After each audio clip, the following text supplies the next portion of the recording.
Obrigada. Bom dia, pessoal. Obrigada pela presença de todos vocês. Hoje eu vou apresentar um trabalho que o tema é formulações tópica e oral à base de sonchos oleráceos no vitiligo não segmentar, bases científicas e proposta de avaliação clínica. Esse trabalho que eu vou apresentar, ele já existe há 10 anos. Então tem um grupo que está desenvolvendo esse trabalho com a serralha para ver o tratamento da serralha no vitiligo já há 10 anos.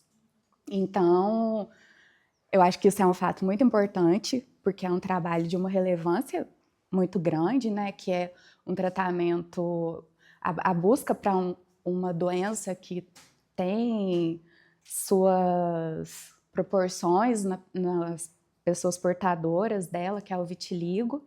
Então, acho importante a gente deixar claro que é um trabalho que vem acontecendo já há um bom tempo. Eu sou a Andiara, o meu orientador é o professor Bruno Del Bianco, que eu esqueci de colocar aqui, gente. Bom, por que a gente deve falar do vitiligo? Antes de tudo, para eu apresentar um trabalho sobre ele, a gente deve saber o que é. Ele é caracterizado por uma dermatose crônica. Isso daí significa que é uma doença de pele, dermatose crônica é utilizado muito na dermatologia. Então, é uma doença que ela perdura, ela fica por um longo período nas pessoas, por isso crônica. E ela acontece pela perda seletiva de melanócitos. Os melanócitos são as células responsáveis pela produção da melanina, que é a que dá cor à nossa pele. E aí o que acontece quando não tem essa melanina? Vai apresentar máculas hipocrômicas ou acrômicas. Hipocrômicas são manchas que elas são claras, mas ainda são visíveis. São um pouco mais claras que a pele, mas dá para notar alguma cor nelas. Já as acrômicas, elas são totalmente brancas. Pode afetar diferentes regiões do corpo, pode ser extremidade, pode ser no lábio, pode apresentar em diferentes locais. Pés, cílios, né, pelos. Então, ela não tem um local definido para aparecer. Ela pode afetar diferentes regiões do corpo, que eu acabei de dizer, gente. O curso clínico dela é heterogêneo, ou seja, não tem uma definição exata do que vai ocorrer com os pacientes, com as pessoas que têm o vitiligo. Então, uma pessoa portadora de vitiligo, ela pode apresentar vários sintomas que são totalmente diferentes de uma outra pessoa que também tem o vitiligo. E pode acontecer, inclusive, de uma mesma pessoa apresentar diversas diferenças do vitiligo. O vitiligo pode aparecer uma vez de uma forma e depois ela pode aparecer de uma outra forma. Então, é uma doença muito heterogênea. Não tem como a gente definir com muita restrição, devido ao curso dela ser heterogêneo. As formas principais é a segmentar e a não segmentar. A segmentar, ela é de um lado só, ela tem a questão que no começo ela é muito progressiva. De repente ela para, aí fica um longo período sem ocorrer alguma alteração ali. E já a não segmentar, ela acontece dos dois lados, ela tem um formato, eu vou explicar melhor, tem até uma imagem que não é IA, tá, gente? Eu até conferi, porque a pessoa tá com as manchas assim, exatamente iguais dos dois lados do corpo. E a prevalência estimada do vitiligo na população mundial, ela vai de 0,5 a 2%. Então, pode parecer que é pouco a gente falando nesse número, mas não. Diante da população mundial é um número alto para uma doença que é pouquíssimo conhecida. E o vitiligo, ele não tem só ações de condições clínicas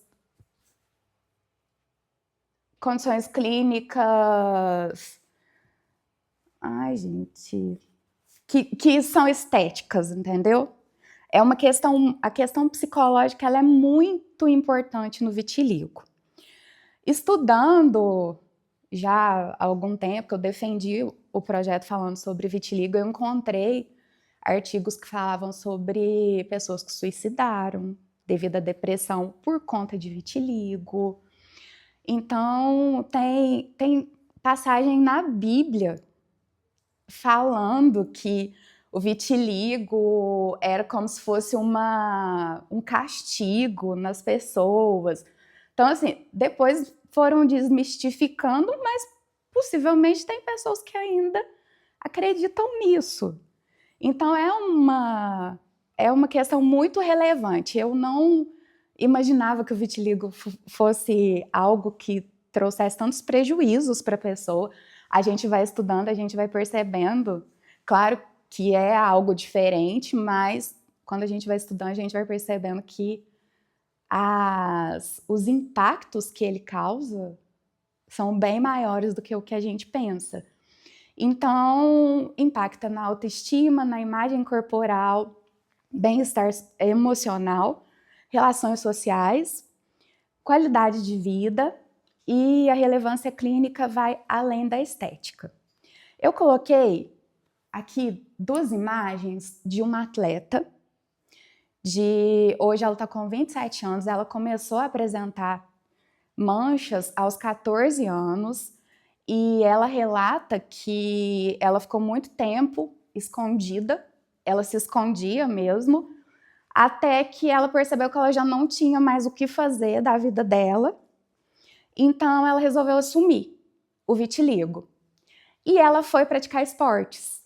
Então, foi uma reportagem que eu li, não foi um artigo, mas eu achei bem interessante, porque nela, eu esqueci o nome dessa moça, mas ela fala que ela pegou uma coisa que atrapalhava ela muito emocionalmente e ela transformou em algo que hoje, para ela, além de trazer muita saúde, ela é uma precursora para outras pessoas que têm essa dificuldade de assumir, que têm o vitiligo, que têm vergonha. Então, ela aparece muito nas redes sociais, nessas questões nessas páginas voltadas a práticas de atividades. Então, ela é uma atleta hoje que ela fala que ela faz questão de aparecer mesmo assim, mostrando todas as manchas que ela tem para que ela possa ajudar outras pessoas que tiveram o mesmo problema que ela. Agora eu vou falar sobre o nosso objeto aqui, realmente, né, de pesquisa, que é o vitiligo não segmentar. Ele é a forma mais comum entre o vitiligo segmentar e o não segmentar. Apresenta geralmente bilateral ou simétrica. Essa aqui é a foto que eu olhei, eu achei essa imagem, aí eu coloquei em várias IAs para perguntar se era uma imagem de IA, todo mundo me dava a mesma fonte, porque eu achei, parece que é uma pintura, né, essa moça, porque tá tudo muito simétrico, assim, as manchas dela. E o vitiligo, ele pode acometer múltiplas regiões, o vitiligo não segmentar, assim como o vitiligo geral mesmo, ele pode acometer múltiplas regiões do corpo, aqui a gente pode ver. Apresenta, eu falei boca, né, aquela hora, nas mucosas, também pode apresentar muito nas mucosas. O vitiligo não segmentar, ele tem um curso crônico com fases de estabilidade e progressão. Então, a doença, ela é crônica porque ela tende a durar por muito tempo. Ela não vai desaparecer rapidamente. A pessoa pode ficar com ela para o resto da vida. A fase de estabilidade. As manchas, quando ela está na estabilidade, as manchas elas vão ficar praticamente da mesma forma que elas estão ali. Elas não vão ter alteração de tamanho, não vai ter aparecimento de outras manchas. E tem a fase de progressão. Então, pode surgir novas manchas, ou as manchas que a pessoa já tem, elas podem aumentar. Esse é o curso do vitiligo, né? E o vitiligo, o vitiligo não segmentar, ele tem uma maior relação com o estresse oxidativo, com inflamação e autoimunidade. Então, isso permite que a gente avalie melhor se a intervenção da proposta que a gente está trazendo de trabalho, ela é possível ou não, já que o segmentar, ele tem um percurso maior do que já que o não segmentar tem um percurso maior do que o segmentar. E o que acontece? A relação com o estresse oxidativo, inflamação e autoimunidade, a serralha, ela apresenta exatamente propriedades que são anti-inflamatórias, que são contra o estresse oxidativo. Então, é muito importante a gente saber disso, vou explicar mais a fundo. Então, o foco do nosso estudo é exatamente o vitiligo não segmentar com a serralha, porque o não segmentar ele tem uma relação com o estresse oxidativo, a inflamação e doenças autoimunes que já é comprovado na literatura que a serralha combate alguns problemas destes. A natureza do vitiligo ela é multifatorial. Então, os fatores genéticos, os ambientais, estresse oxidativo, resposta autoimune e interação entre múltiplos mecanismos são causadores dessa doença. Aí, o que acontece? Pessoas que já têm uma predisposição ao vitiligo, qualquer gatilho que ela tenha, vai acontecer de o vitiligo aparecer com uma maior facilidade. Aí, o que acontece? A gente volta lá na questão do bem-estar. A pessoa que tem vitiligo e que já tem uma predisposição para depressão, para ansiedade, provavelmente essa pessoa vai ter cada vez mais, ela está mais propensa aos efeitos do vitiligo, ao aumento das manchas, ao aumento tanto de extensão quanto de quantidade de manchas, devido a esse fato, que é uma questão que vai causar gatilhos. Essa interação que acontece aqui, ela ajuda a gente a explicar principalmente o vitiligo não segmentar, que é a forma mais comum que está relacionada ao estresse oxidativo, à resposta imune e também à inflamação. A gente tem abordagens terapêuticas atuais. Dentre elas, os corticosteroides tópicos, os inibidores de calcineurina, esses dois são tópicos, né? Passa. Tem a fototerapia ultravioleta, B de banda estreita. A gente tem os inibidores de JAK. JAK é uma via de inflamação. Aí, quando inibe ela, o que acontece? Ela não vai atuar ali na defesa autoimune. Então, vai ajudar com que o vitiligo não apareça. Porém, a gente tem muitas limitações terapêuticas. Elas persistem. Então, essas limitações é porque a resposta a esses tratamentos, ela, na maioria das vezes, ela é incompleta. Então, isso faz com que a gente busque cada vez mais alternativas, porque a gente não tem uma resposta que seja muito boa de uma terapia só dela que resolveu, ou até mesmo a fototerapia associada aos inibidores. A gente não sabe se realmente isso vai acontecer de inibir. Então, buscar alternativas é muito importante. E é aí que entram as plantas medicinais. Aqui, no caso, a serralha. E por que a gente escolheu a serralha? A serralha, ela tem o uso alimentar e medicinal tradicional. Ela é uma espécie acessível, de interesse funcional. A serralha é bem fácil, né, Janina? Só na hora que a gente está cultivando ali que não é muito fácil de encontrar ela.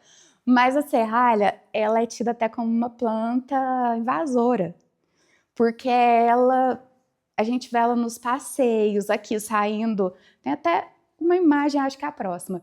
A gente saindo aqui do horto, a gente vê serralha. A gente encontra ela com muita facilidade. Ela tem compostos bioativos descritos, ou seja, as pessoas sabem que quando consome a serralha, quando faz o uso da serralha, ela age no organismo. Isso daí já é algo que é descrito. Ela tem um potencial anti-inflamatório e também é antioxidante, porém existe uma lacuna de estudos no vitiligo. Sabe-se que já aconteceu de utilizar a serralha e ter essa reversão, né? Os melanócitos voltarem a aparecer, mas não tem trabalhos comprovados em seres humanos com a serralha. A serralha, Sonchus oleraceus, ela é da família Asterácea, é uma espécie anual em ampla distribuição. Ela está presente em áreas rurais, urbanas. É uma punk de relevância no Brasil. Até coloquei a fotinho ali. O pessoal faz muita salada, faz ela refogada. Teve um dia que eu até vi no mercado, no folheto do mercado, estava vendendo serralha. Acho que era 3 e pouco, gente.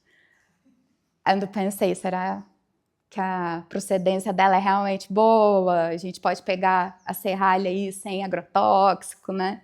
Então, será que vale a pena comprar? Mas ela é vendida em feiras e eu achei no mercado grande, viu, gente? ABC Plus, sem fazer propaganda. É porque eu assustei bastante a hora que eu vi. Ela tem o uso alimentar tradicional e um interesse funcional e nutricional, porque eu vou mostrar aqui, ela tem vitaminas, ela tem essas questões que atua como anti-inflamatório, antioxidante. Então, ela não é uma planta qualquer, embora ela não tenha, as pessoas não deem a ela a importância que ela realmente tem. Por isso que a gente vem apresentar aqui para que, né, ao invés da gente olhar a serralha e ficar bravo que ela está invadindo ali, a gente pensar, nossa, ela tem muita coisa boa para trazer para a gente. Os compostos bioativos de interesse na serralha. Bom, tem os ácidos fenólicos como flavonoides, carotenoides, vitamina E, que eu estava dizendo, né, gente? A serralha tem bastante coisa que é de importância para a gente, que a gente sabe que se consumir vai fazer um efeito ali. E entre os ácidos fenólicos, a gente destaca o ácido chicórico, o clorogênico e o ácido cafeico. O grupo de estudo nosso, eles encontraram como substância majoritária na serralha o ácido chicórico e o clorogênico. O clorogênico foi mais, né, Janina? O chicórico? Então, o que acontece? A gente tem uma possível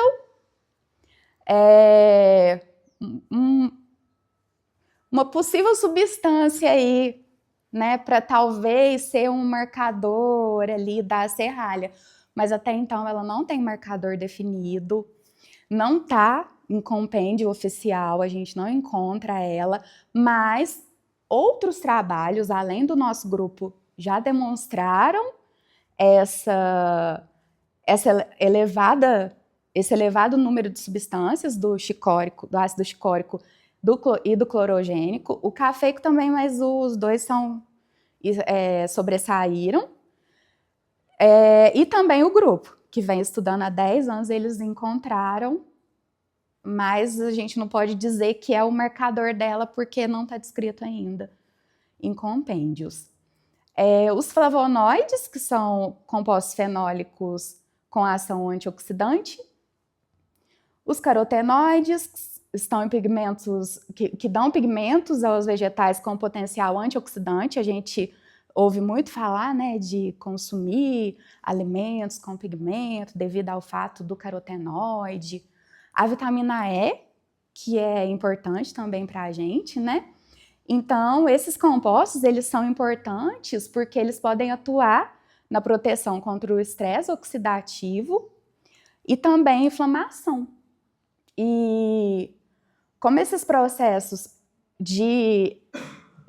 o estresse oxidativo e inflamação participam do vitiligo diretamente, eles ajudam a justificar o interesse da serralha, né? O interesse científico em estudar a serralha. Como eu disse lá no comecinho, a serralha, ela não é nova aqui na UFLA. Aproximadamente 10 anos que o pessoal vem estudando ela. Começou com cultivo e manejo, toxicologia e melanogênese, padronização, segurança e IA, que foi a Janina, que trabalhou. A formulação tópica, que está sendo desenvolvida pela Ana Clara, com a ajuda da Janina. E a Angie e eu, que estamos diretamente ligadas, porque a nossa tese vai sair daqui, né, ao estudo clínico em humanos. Fase 1, mas o estudo clínico já. E por que a gente conseguiu chegar aqui? Por que a gente vai ter um estudo clínico? Porque a gente está estudando, o grupo está estudando a serralha há um longo período. Então, o ensaio clínico é uma etapa translacional. Nasce de uma base experimental já consolidada. Então, com essa trajetória do grupo, fica mais claro por que existe uma justificativa científica para que a gente avance dos estudos que já foram feitos, né, para o ensaio clínico, né, em seres humanos, que é a última etapa que a gente faz. Não, essa que a gente está fazendo é a primeira etapa do ensaio clínico, né, nos seres humanos, mas ela é primordial para que possa dar continuidade. Então, como justificativa científica para a gente desenvolver esse projeto, a gente tem a plausibilidade biológica.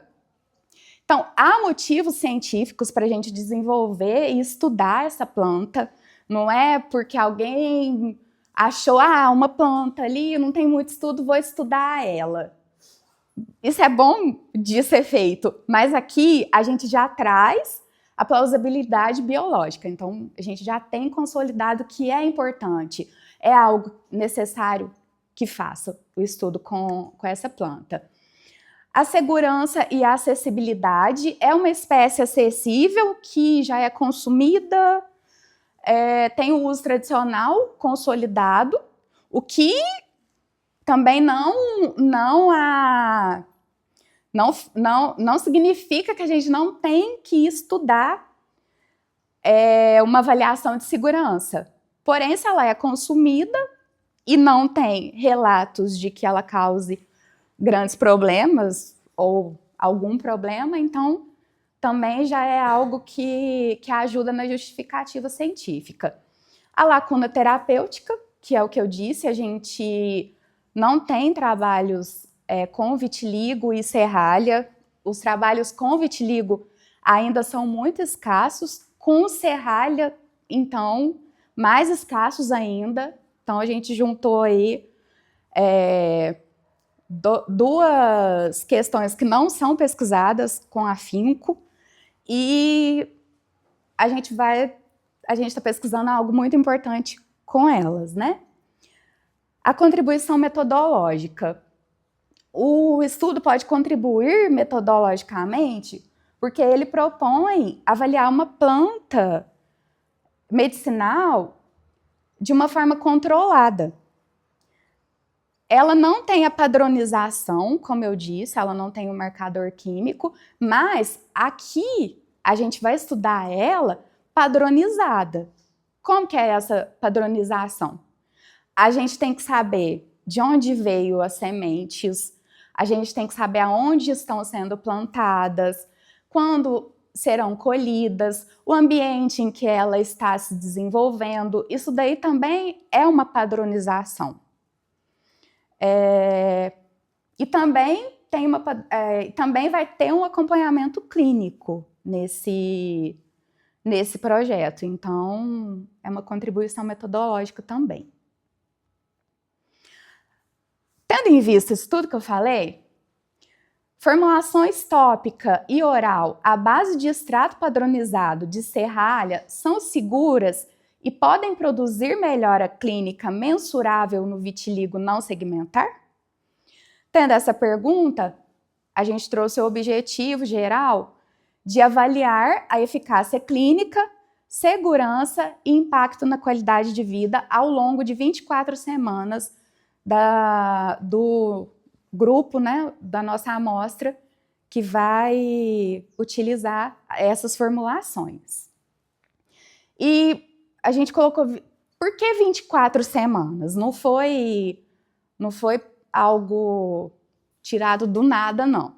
24 semanas é porque já tem algumas pesquisas publicadas, inclusive, que mostram que a partir de 24 semanas é um período mais forte, assim, tem uma base melhor para saber se realmente está fazendo efeito as formulações. Esse período de 6 meses, ele mostra para a gente se há a melhora clínica e como o vitiligo não segmentar, ele pode acontecer, não é como segmentar, que é muito, no começo ele é muito progressivo, depois ele para. O vitiligo não segmentar, ele tem as alterações ali durante esse processo. Então, a gente pegar 24 semanas para estudar, pode acontecer muita coisa durante esse período. Mais uma justificativa para que a gente trabalhe com o vitiligo não segmentar. O delineamento do estudo. É um estudo que vai ser randomizado, então vai ser por computador gerado uma sequência para alocar os pacientes. Nós vamos ter, pelo menos é o que a gente está buscando, o nosso número, o nosso N é de 100 pessoas. Então, essas 100 pessoas elas vão ser alocadas em grupos, a gente vai ter 4 grupos. Elas vão ser alocadas de forma que a gente não vai saber. Por isso, duplo cego. Duplo cego porque tanto os pacientes os participantes, né, quanto os avaliadores clínicos, eles não saberemos o que cada paciente vai receber, para que não tenha uma tendência ali, né, a prejudicar a pesquisa. Vai ser controlado por placebo e o fatorial é 2 por 2. Por que 2 por 2? Que são 4 grupos com 2 intervenções acontecendo simultaneamente. Aí a gente vai ter 24 semanas de acompanhamento, a gente vai ter, primeiro, a avaliação da semana baseline, que é a semana 0, antes de começar, no meio, que é na semana 12, e, finalmente, a semana 24. A avaliação preliminar de segurança e tolerabilidade. Isso daqui é muito importante, qualquer estudo que você vai fazer clínico, isso é muito importante. Então, a identificação botânica. A gente precisa ter todos os detalhes da matéria-prima que vai ser utilizada, a gente precisa ter registrado a origem, como que foi obtido, todas as informações possíveis. A padronização do extrato, como eu expliquei para vocês, a gente tem que especificar a parte que vai ser utilizada, o processo que fez, os marcadores analíticos. A gente vai fazer o PET teste, que é o teste de sensibilidade cutânea. Então, vai passar o creme numa pequena parte assim, da pele da pessoa. A gente vai pedir para a pessoa deixar aquele creme ali por 36 horas, para a gente ver se não vai acontecer nada. Se não acontecer nada, a pessoa vai poder ficar para participar do teste até o final. Se der algum problema nesse teste de sensibilidade, essa pessoa vai ter que ser excluída, porque a gente não pode colocar em risco a saúde da pessoa. Parâmetros clínicos. Vai ter uma anamnese dirigida, mais parâmetros laboratoriais essenciais de segurança. Eu não listei aqui, porque eu estou apresentando num contexto geral, né, o que a gente está fazendo, mas vai ter, o nosso grupo, ele tem médico, ele tem farmacêutico, tem biomédico, tem nutricionista, tem biólogo. O nosso grupo é muito multidisciplinar. Então, a gente vai ter muitos exames que serão feitos nas 3 etapas em que eu mostrei para vocês, na etapa 0, na etapa de 12 semanas e na etapa 24, para garantir que não esteja, que a ingestão da cápsula e o uso da pomada não está causando mal nenhum aos pacientes. E a decisão de progressão. A ausência de reação significativa, não tendo dentro daquelas 36 horas, a pessoa vai estar dentro do grupo para fazer parte do estudo. Aqui eu só trouxe para mostrar que a gente vai fazer o creme com o extrato da serralha. É o extrato padronizado, a gente tem a concentração definida, a gente vai aplicar nas lesões, a gente vai entregar uma cartilha explicando para os pacientes que é para eles aplicarem todos os dias nas lesões, e ela vai ter que ser idêntica ao placebo. Então, isso daí é feito já para que a pessoa não consiga identificar se ela está fazendo uso real do extrato ou se ela está fazendo uso de um placebo. As cápsulas, né, tem a dose diária que a pessoa vai consumir, a administração oral por 24 semanas, também tem a apresentação idêntica entre o ativo e o placebo, o controle, aqui são cápsulas placebo, lá o creme placebo. Aí, aqui uma visão geral. Os participantes com vitiligo não segmentar, que passaram pelo teste, vão participar ali da randomização. Vamos definir 4 grupos. O grupo 1, que vai ser o duplo placebo, ou seja, ela vai consumir uma cápsula que não tem extrato de serralha, vai passar um creme que não tem extrato de serralha. O grupo 2, que é o creme ativo, então o creme dela é com o extrato de serralha, mas a cápsula é placebo. O 3, que é a cápsula ativa, o creme vai ser placebo, a cápsula tem a serralha, o extrato da serralha. E o grupo 4, que é a combinação dos dois. Então, a pessoa vai estar consumindo a cápsula e vai passar o creme ambos com o extrato da serralha. Aí aqui eu já comentei com vocês que vai ser feito estudos, vai ser feita a análise sempre na semana 0, na 12 e na 24, que é o desfecho, o nosso resultado, né? E o que a gente vai avaliar? O desfecho primário é o mais importante, que é o VAS. Ele quantifica a extensão e o grau de despigmentação das lesões. E a variação desse VAS é o principal parâmetro de comparação entre esses 4 grupos que a gente vai analisar. E desfechos secundários, a gente tem o VIDA e o DLQI. E essas são avaliações complementares da atividade da doença e da qualidade de vida. Isso daqui é mais para a gente avaliar como que a pessoa está se sentindo em relação a tá fazendo uso, se deu uma melhora, ainda que seja de um efeito placebo, se ela está se sentindo melhor, se ela acha que a mancha está diminuindo. O DLQI é um instrumento que é validado para avaliar o impacto dessa doença e também do tratamento na qualidade de vida do participante. E a padronização da avaliação. A gente vai ter a forma como que vai ser avaliada exatamente, para que não haja uma pessoa é avaliada de uma forma, outra pessoa tem alguma outra avaliação ali que é diferente daquela ali. Então tem que ser tudo exatamente igual, para que a gente tenha um resultado real. O monitoramento de segurança, que é importantíssimo. Eu, mais uma vez, trago aqui, né, que todo estudo clínico, monitoramento de segurança é muito importante. Então, tem os eventos locais, os sistêmicos, e a gente tem que fazer registro, e a conduta desse monitoramento de segurança, que é se a pessoa está participando, a pessoa está no final ali das 24 semanas, apareceu alguma coisa que é classificada como mais agressiva, como algo perigoso para a pessoa, ela vai ter que sair.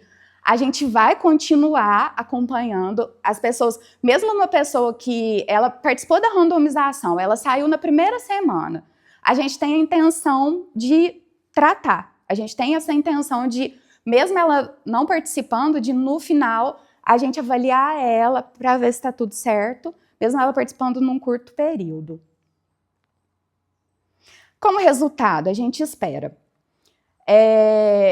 inicialmente, confirmar a segurança e a tolerabilidade das nossas formulações. Também a gente espera observar se teve uma redução do VAS, ou seja, se a extensão ou a intensidade da mancha, da despigmentação da mancha aconteceu, né? Especialmente naqueles grupos que receberam a intervenção ativa, que é a intervenção com o extrato de serralha e a pomada de extrato de serralha. Também vai ser avaliado se teve melhora na atividade da doença pelo VIDA e pelo DLQI. E é importante a gente destacar que esses resultados, eles são esperados. O estudo, ele é necessário justamente para que a gente verifique com controle, com segurança, se esses efeitos eles realmente são ativos, se eles realmente acontecem nos humanos. Aqui a nossa equipe e as agências de fomento. A nossa equipe, como eu disse, ela é multidisciplinar, então tem muita gente. A Janina agora chegou como pós-doc e está ajudando muito a Angie.